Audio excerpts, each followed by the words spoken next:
Now to an update, a former Lindale police officer is now serving 6 months of probation after pleading guilty to unlawful restraint. Former Sergeant Michael Lazarine pleaded guilty to the charge, which stems from an incident that took place between he and another Lindale police officer.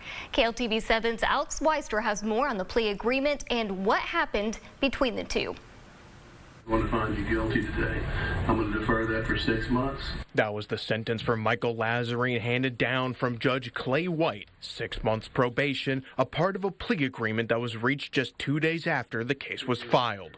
Felt like a plea of guilty to the Class A unlawful restraint was appropriate, but my understanding is that he's not going to be working as a peace officer anymore, but that wasn't a part of the deal. The unlawful restraint charge comes from an incident between he and another Lindale PD officer. Lazarine was let go on October 17th.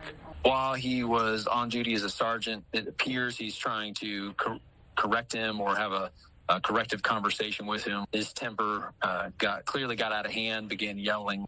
At a certain point, prohibits the officer from leaving the office by grabbing him and laying hands on him. Smith County District Attorney Jacob Putman saying that when negotiating the plea, his service to the county and Lindale did factor into their decision. The incident took place just over a week after Lazarine was awarded a Community Hero Award by the Smith County Commissioner's Court on September 23rd for saving a child who was choking. Yeah, he's been an officer a long time. He did wrong in this instance, and he was willing to come to court and admit that.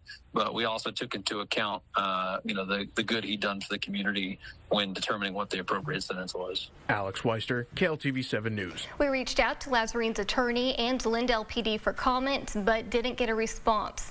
Now, as for his peace officer status, that will be decided by the Texas Commission on Law Enforcement.